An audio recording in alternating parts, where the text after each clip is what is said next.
real disciple with pastor, evangelist, missionary Jamil Hurst. And so we want to talk about, well, first of all, thank you for coming on. Pleasure, Big up yourself. Big up pleasure, yourself. pleasure. So got a lot of questions on relationships as we're in that February season. And I just want to go through some questions with you. Before I do those questions, just so that we kind of get an understanding, how long have you been married? This year, August is going to make 22 years. 22 years. So I'm 20, you're 22. So we've got 42 years of marriage experience here. And how did you meet your wife? I met her in church. I actually met her in your new convert class. Wow. No, I met her in church. And so the first time I actually met her was an You need to pay me tithes, man. Yeah, the first time I met her was an impact team. Actually, you should have named your son. The son that you had, you should have named him Courtney. Go for it. Go for it. Go for it. Where did you meet her? Yeah, the first time I met her was on the impact team to Wolverhampton. And so I think I got saved in November. She got saved in the summer of 99. And what happened is that I think when I got saved, she was in Nigeria. And then shortly after I got saved, I went to Antigua, and then I came back in the new year. And so I think it was the first impact team. I didn't even know anything about impact teams. Some guys just told me, oh yeah, we're going to Wolverhampton. You want to come for impact team? And so I jumped along. And so that's the first time we actually spoke. I was on the impact team. A girl called Vivian. You remember Vivian? Vivian introduced me to her. Yes, so, it's my friend Yinka. She just came back. And so that's where we spoke. But where I really kind of paid attention to her, I'm like, okay, this system, she can be wifey material. It was in your new convert class. There you go, man. I'm just. So I owe you, man. I owe you. Yeah, I'm just giving them blessing and hooking everybody up, man. Okay, powerful. All right, so we got some questions here. I'm gonna try and see how I can get this thing to work. Let me hold up. Let me see what's going on here. If we can do this. Okay, so we're gonna start with the toughest question. We're gonna just dive in. This was the toughest question. There's about 30 questions. We'll see what we can get through. And so, can you see that? Yeah. Okay. So I'm gonna try and read it out, and then I'm asking you. So it says, I have given up. Finally, I have reached the point of finding peace that we are now going to live separate lives after gross violation and issues from both of us. There seems to be a change of heart in my spouse. Why must I turn back around and go back when there is a fear of hurt, pain, insecurity, violation, and just problems? It has taken so much strength and prayer to get to this point now to reverse and turn back and go into the fire. What would you say to that person? This is the deepest question on this thing. Is this a married person? Someone who's married? I believe so. Yeah. I would say this is a married person, and they're basically saying there's been pain, insecurity, hurt, violation. They haven't said adultery. I don't know. There could be adultery there, maybe not. I don't know if there's adultery there, but they've reached the point. So they've basically drawn back, said this thing, maybe the spouse has been like out of there. And then they've kind of come to a place where I'm like, this thing is over. I've processed it. And now the spouse has had to change her heart and now wants to come back and work on it. And this is why they're like, well, why should I do that? All right. All right. So I would look at this and say, these cases are not all the same. They're not easy. But there are a couple of things. The first thing she says here is, I'm assuming this is the woman, not the man. I'm not sure. Yeah. I don't know if you assumed it's a woman, man. Maybe it's because I know so many women have said this to me. Yeah.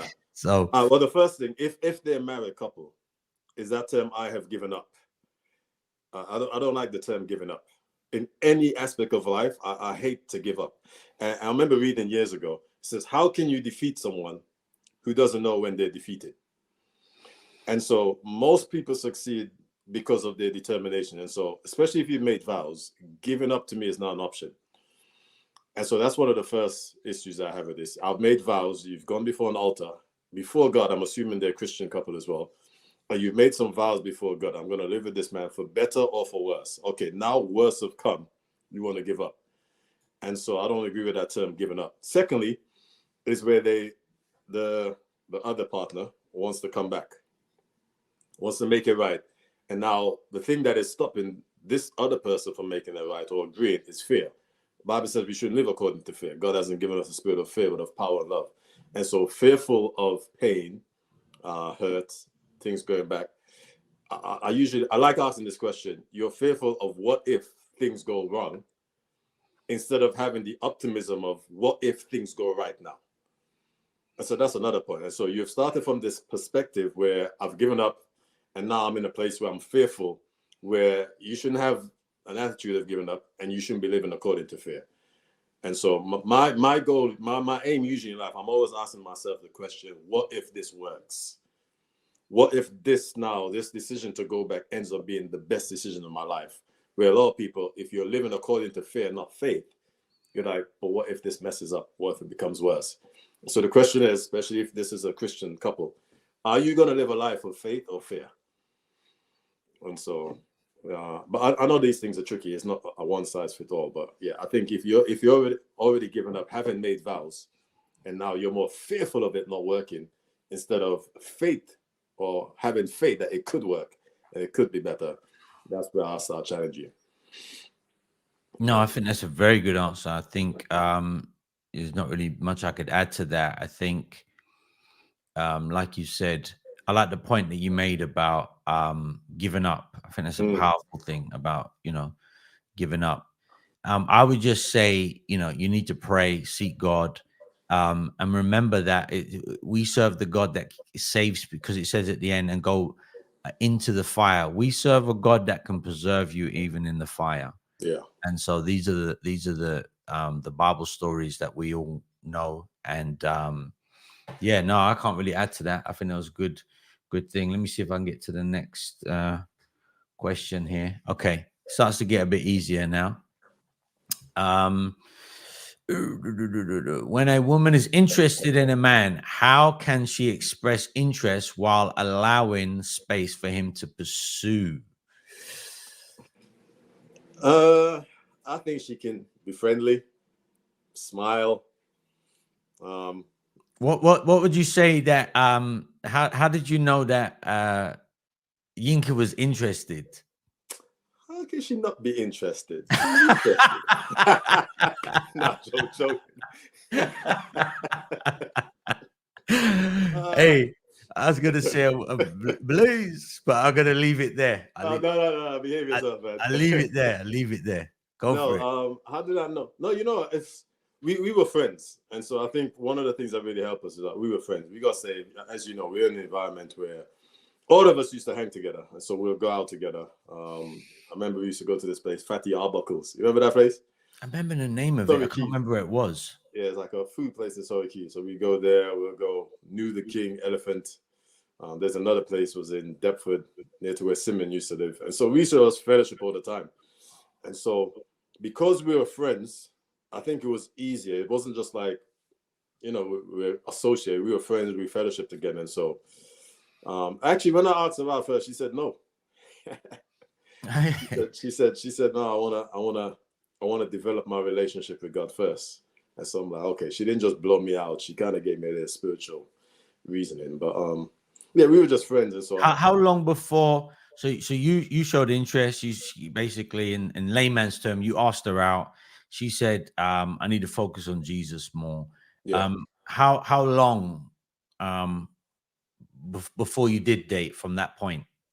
Probably about, I asked her out again, maybe about nine months later.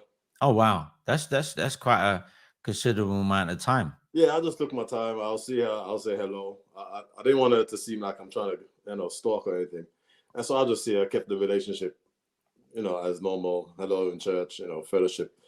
But yeah, never asked her until about 9 months later. Then I came back. I think obviously she said yes. Yeah. Obviously. She blew you up, man. 9 months. Yeah. She saw you, man. She felt sorry for you. But in all seriousness, sometimes a guy could be really blown back by that, couldn't he? If you because some people they can't handle rejection. I Yeah. see that with some men now, they'd rather not do it than be rejected. Yeah. I think I see that a lot about a modern culture where it's better to stay safe than to risk rejection. Mm. Yeah, in my case, okay, when she gave me a spiritual answer, okay, God, I'm not going to rush. If it's meant to be, it's going to happen. I'll come back again. If someone asks her before me and she said yes. I don't know, man. I was newly saved a few months, but again, I was pursuing Jesus as well. And so it wasn't really a thing that knocked me too much. I'm like, okay, while she's pursuing Jesus, I can pursue Jesus too. And so it didn't really trouble me. I wasn't scared. Yeah, she might go for another, because I know other guys who liked it as well, who will speak. And then I'm like, yeah, if it's gonna happen, it's gonna happen, innit? And so that was my kind of thing while I was serving Jesus. So just so that we go back to the question, so we're basically saying, be friendly, be sociable. Um, Yeah, you don't want to over push it though, because I don't know who's gonna see this, but I remember I remember there was everyone's gonna see it. I Everyone on remember the there was a planet is sister. gonna see it. This is time ago, so they might forget. But there was a sister in the church at this time who, while Yinka said she's kind of waiting, she wants to get to know God better. There's a sister who actually came to me and said, like, yeah, I like you. And I remember kind of like, nah, that's not how it works, sis. The guy's supposed to pursue you. Maybe I'm just old fashioned. And so what was weird is that when I told Pastor Carnegie, hey, Pastor Carnegie, am I just being old fashioned? No, this sister come and tell me she liked me, man. And then the guy's supposed to pursue you. So he kind of, Pastor Carnegie gave that look. With his head turned sideways. He's like, Jamile, she's supposed to be checking some other guy. I'm like, oh, wow, okay. But yeah. I don't know if it's just me, but it was She a was put on. hedging. She was Why hedging her bets. why are you chasing? Why are you chasing me, man? Let the guy come, You just be friendly. You don't need to be telling him I like you. But different times now, maybe. Hey, this desperate times. Okay, so yeah, I think for me, be friendly, be helpful, just be a good person, man. You gotta I do think you gotta be sociable. I think Yeah. that sometimes people they lack that. And so I think you're more likely if you're sociable, you're hanging out with people, you're in a crowd, you create a crowd, Yeah. have fellowships, invite people to fellowships, organize fellowships, do these things, get a few sisters, a few guys, say, hey, let's go here. I mean, obviously all the basic stuff, prayer, read your Bible, live holy, but Yeah. there's that stuff. Okay, what we got next here? How do traditional and biblical roles factor into modern relationships? I guess the question is, what do they mean by traditional and biblical roles? And what do they mean by modern relationships? I guess they probably would think. I would say traditional, meaning men and wife. Sorry, husband and wife roles, As in the and man lead, woman's follow, that kind of stuff. Man's the yeah, role. breadwinner. I think sometimes when people are saying roles, like what do they do? Who does what? How does it work? In the modern society today. So traditional roles would have been, the wife stays at home, looks after the kids, and the guy goes to work. How does that work in a modern relationship? Or how do you even see all of that? And what's your definition of a role from a biblical role? And how does that fit in? What is it like? I mean, I think sometimes people have a lot of stereotypes anyway, but let's just say what we believe is biblical roles and how people can live that today. Yeah, I believe. Well, I believe that the husband is the head of the home, as the scripture says. Yep. Uh, he's the breadwinner. He needs to be a priest of his home, a prophet in his home. Um, the wife, she's the homemaker. She brings up the children. But again, if it's a place where financially they may struggle and the wife wants to go, I don't have a problem with that. But I know some people get offended, especially in the modern times. I mean, I saw a video probably about 6-7 months ago, and so there's this woman. I don't even know if she's saved. I don't even think she's saved.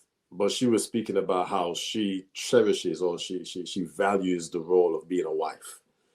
And so she's putting up these videos. I'm cooking breakfast, I'm making lunch, I'm doing this for my husband, and I'm happy doing it. And the flack that she was getting, she's like, what's the problem? She said, I'm happy in my role as a wife, just taking care of my husband. When he comes in, I have his food there, treat him like a king. And so she was happy. And so the all of the comments was negative towards her. And so it's almost like we live in a world where it's like, okay, if a woman wants to do what women traditionally did, now with this modern time where everyone's woke, it seems like it's offensive to them.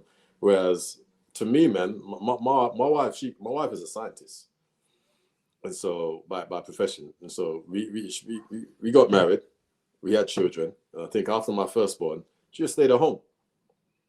I said, no, I want to raise my child. I want to bring up my child. I want to take care of the home. And so all of the other children, she hasn't worked since. She could be working, probably making more money than me as a scientist. But man, for the 22 years, God has taken care of us. Our marriage we're blessed, and we have our traditional roles. I go out, I work. I'm a pastor, but there's times where finances are tight. I go hustle, buy, sell stuff, because I have to take care of my family. And so I think the role of a husband is to look after your wife, look after your children, provide, pray for your house. You're the priest, you're the spiritual one. Well, both you're spiritual, but what I mean. You can get the mind of God. Spiritual headship.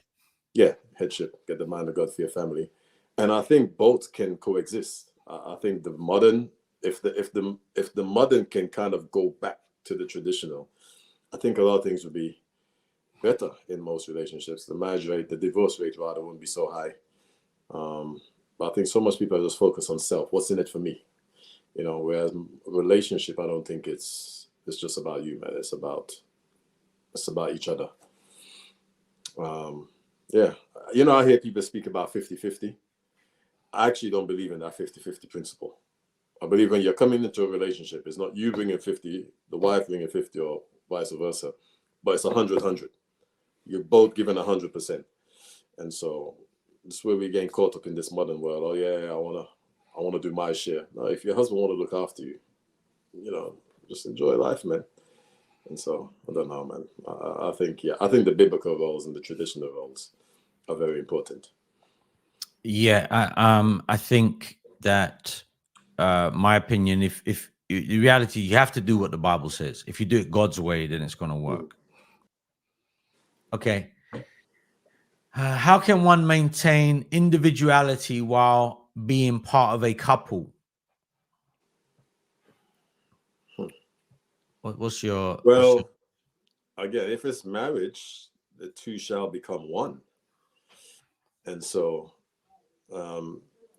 Corinthians, the husband doesn't have right over himself, nor does the wife has right over themselves. So if you're coming into a marriage, two shall become one. And so I think the problem is sometimes is that you're in a marriage where two shall become one and you want to be individuals. And so I've counseled people who that's what the problem was. The wife, she wants her own thing. Husband, he wants I don't understand where people say, I want my space. You're in a marriage. What do you mean you want your space? You're together. I don't get that. I hear people say that. I must admit, I'm not 100% sure what that's all about. Yeah, I don't know what they think marriage is, or if you're just talking about, are you dating, or do you want to have a home together, build a life together? And so, yeah, I don't get the individuality. No, we come together. Again, we're bringing 100% of ourselves into this marriage, so that we can work, And so I think, I don't know if you want to speak about individuals, you're a white woman, he's a man, but I think with a marriage or with a relationship, for it to work, I know many times we use the term compromise, but another term I want people to consider is the term collaborate. And so you come together in a marriage, you're collaborating, man. Both of you are together. It's not me just. I understand this times we have to compromise, but I think we're collaborating. We're trying to bring both of ourselves together to form a unity, so that we can work as one. And so, yeah, I don't know. When you say individuality, I'm not exactly sure what they mean. If they're just talking about their own independence, or it depends on the definition. What do they mean by that? exactly. I'm not sure what you think about the question. Yeah, I'm not sure. I think that I would say I'm going to approach it from maybe a more negative perspective. And I hear people talk about individuality, and I think it's one. I would say to the person, where do you see that in the Bible? Where do you see individuality in the Bible? Now, I understand that as a Christian, we've got to know Jesus for ourselves, and we also have to have our own convictions. But I was reading a book, and the guy was talking about community, and in the book, he basically explains that there has never been an individual identity. There's never been an individual identity in all of creation and anything, because he goes back and he says even God is community. Yeah, yeah. Even God is Father, Son, and Holy Spirit. So he was speaking about this synthetic identity, which is an individual identity. But as we've pushed it more in society, people have become more depressed, more anxious, more stressed. And so I think sometimes people are holding on to something which really doesn't exist, or they're chasing this utopia that they're trying to find. When I'm a real individual and I feel that type of identity, you won't find that in marriage. What you're finding, like you said, is a collaboration. What you're finding is a new thing to become one. Now, if you're asking, are you able to do your own things? Like, I might like computers and cars. Francis may like, hanging out with people and looking at hairstyles and flowers and or whatever. These are different women things. My wife might like this. I might like that. Do we have to? No, we don't have to go together. We don't have to do everything together. There's certain things I like, certain things she likes. Sometimes we make the effort of doing things together because the other person. But I do think that when you become married, you are willing to forsake those things. Individual, doing whatever you want, whenever you want, however you want, in the boundaries of Christianity, is a luxury for single people. That's what it is. That's the luxury of staying single. That's what they get that we didn't get.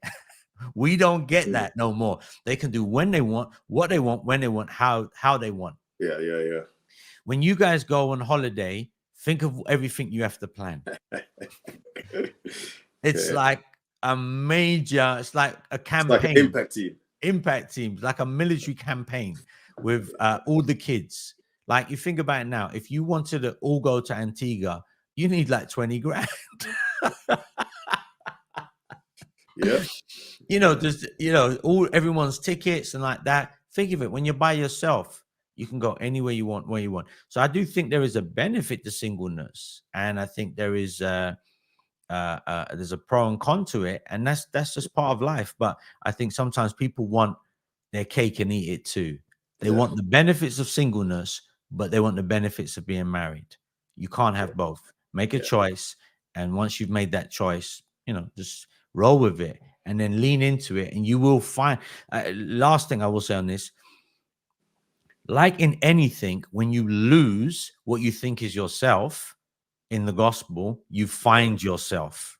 You find the true thing. And that's with everything. With marriage, when you lose some of that, you gain it. Being a parent, when you lose, you gain.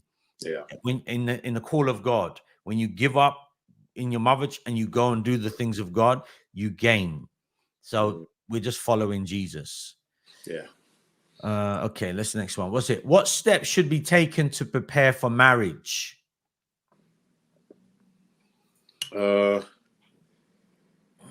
So this is, they're already dating.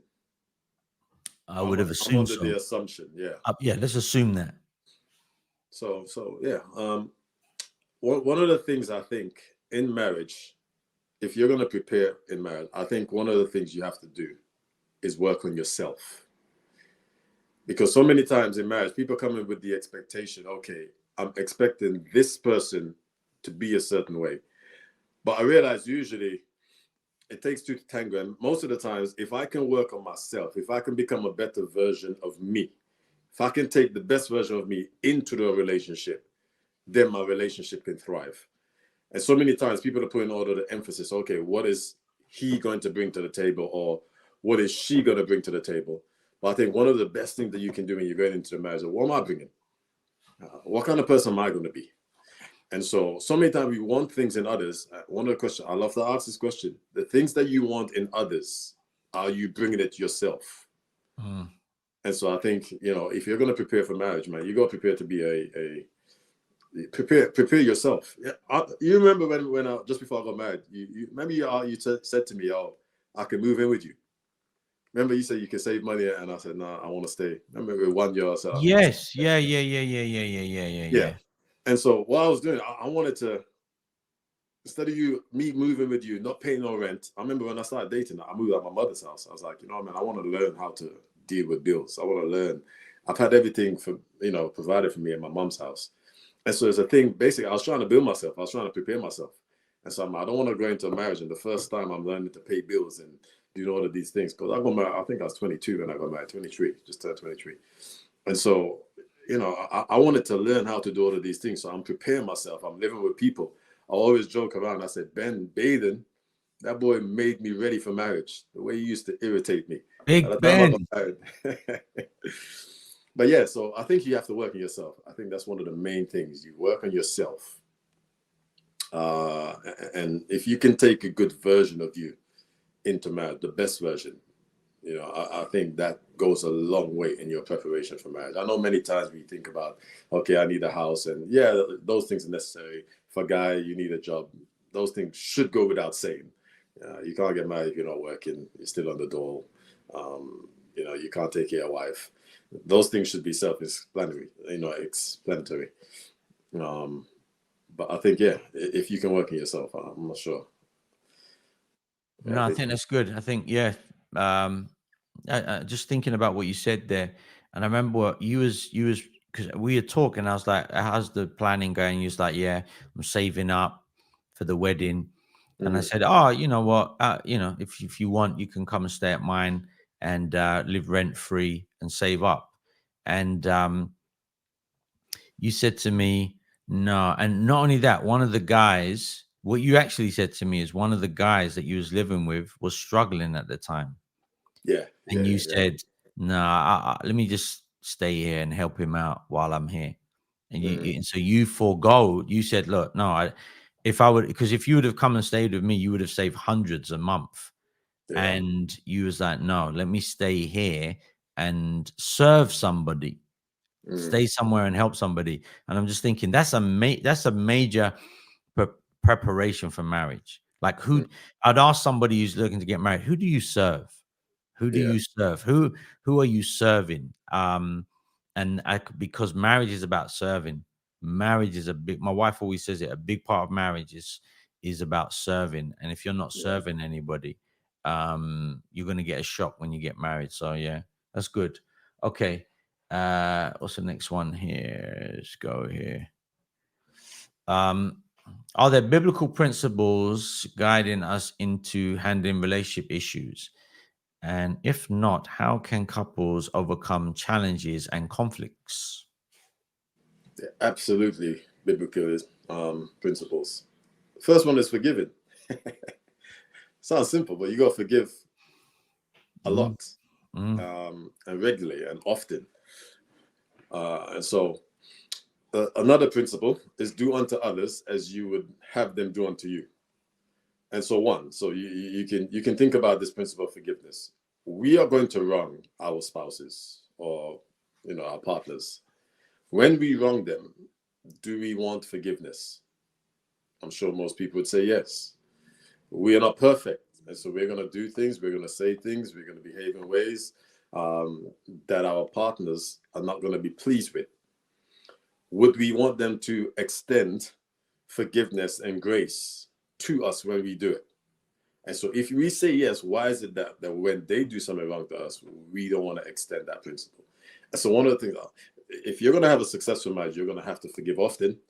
You're going to have to overlook a lot of things. Another principle is what the Bible says, in your time of ignorance, God winked at. And so sometimes, you have to overlook, you have to wink on things, man. Just say, okay, yeah, this is what it is. You don't need to make a big deal out of everything. Certain things, man. Sometimes you have marriages or relationships break down because of small issues that people magnify. And so it's a Yeah. small issue. You can overcome that issue, but you've just magnified it. You just focused on it. You know, what you focus on, you get more of. And so if you all you focus on is someone's shortcomings, someone's pain, someone, I don't know, how they speak or whatever they do, you're gonna keep seeing it. You know, I remember one time I was looking to buy a car. There's a certain car. I've never seen the car before. Let's say it was a BMW 5 Series. You drive by it and you don't really pay attention. But as soon as you start looking for a particular car, you keep seeing it on the street. Because now your focus, your attention is on it. And so that's how some people are in their relationships, man. They're just focusing on the vices instead of the virtue. And so because of what you're focusing on, you're going to find more vices. If you focus on virtues, you will find more virtues. And so there's certain principles in the scripture that, you know, it's it's what you're focusing on, your vision, what you're looking at, forgiving. So Yeah, no, I think what would I say? I think you pretty much said it. Put the other person first. Um, uh, Overcoming challenges and conflicts.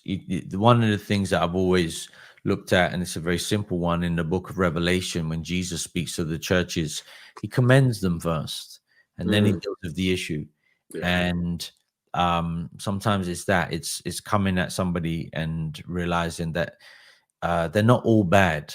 yeah. You know, whenever you say you always do this and you're in your emotions. One thing my wife always says to me: don't deal with issues when you're angry. Yeah. Don't deal with issues when you're angry. My wife will never deal with issues when she's angry with me. But how could you be angry with me anyway? No, she's wiser than me in some ways when it comes to anger and those things. But yeah, all right, that's good. All right, let's go to the next one. Let's pull this up. What are the ways to nurture and grow together spiritually? I think one of the main ways is just time together. You do things together, man.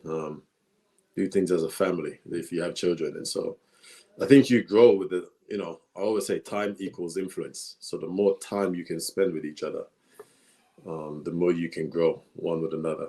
One of the things that me and my wife don't do as much that we should do more is probably pray together. I think praying together, we did it more in the early days, but these days we have so much stuff going on sometimes. No excuse, you need to make the time. But I think, yeah, it's the things that you do together that helps you to grow spiritually. You come together. One of the things we try and always have dinner together where we can, when the children are out, various activities that they do. We try and have dinners together as a family. Every now and again, me and my wife, we need to do it more, but sometimes we have date night or date day where we kind of chill together. And so I think those are some of the things you can do. Just simple things. But I think the main thing is just time. It's time together. Time together, doing things together. That really helps you to bond and to grow. Yeah, I don't think there's no magic pill. It's just No, I think with me and Francis, again with prayer, we do pray, but we don't always pray together. And I think that's more for me time. I like to get up early and do things in the morning early, and my wife usually gets up later than me. My wife's more of an evening person. I'm more of a morning person. yeah. But I would say we always talk about God, though. We're always talking about Jesus and God. I always say that to people. Me and Francis are always talking about what Jesus does and what we believe that Jesus is alive. Yeah. Like we talk, like how you would talk about your parents or your children or a friend. We don't talk about Jesus like he's just Julius Caesar, this historical. Yeah. And so we're always talking like, bringing Jesus into the conversation. And I think that's something that you want to be doing. I think praying together, reading together, and discussing what you're praying and reading, and coming to church together, discussing sermons together, listening to sermons together. We have a long car journey, so we listen to sermons in the car, that type of stuff. What are the ways to nurture and grow together spiritually? I would say sometimes with husbands is you know, like we said, you're the head. Does your family see that you really love Jesus? Like you're really into this guy. You're really into like he's my hero. Or do they realize that you know, that boxer, that football star is your hero, or you know, that business guru is your hero, or do your family see Jesus is really his hero? Like Yeah. who, if your family, if was someone was to ask, who would he want to meet most in history? If they don't say Jesus. Yeah. Yeah. So I think that's part of that, because the reason why I say that, because sometimes husbands are like, have you read today? Have you read your Bible today? They're trying to kind of disciple their wife. Decipher. Yeah. Yeah. In a way, I mean, there probably is an element of discipleship in all relationships once you're a man. But what I'm talking about here is, have you read your 10 verses? Text me your thoughts on this. What, you know, that type of thing. You're trying to Mm. create this regimental thing, which is not always bad. But what I would say is, does your family see that you're into this guy? They're like, wow, I want to know Jesus the way you know Jesus, because Yeah. the Jesus you know is so powerful and so gracious and so loving and so amazing that you would give everything up for him. I want to know I want to know who that guy is. So I Yeah. think modeling that is a big thing in a marriage. And I don't think I've mastered it, but I'm at least endeavoring to try and do it.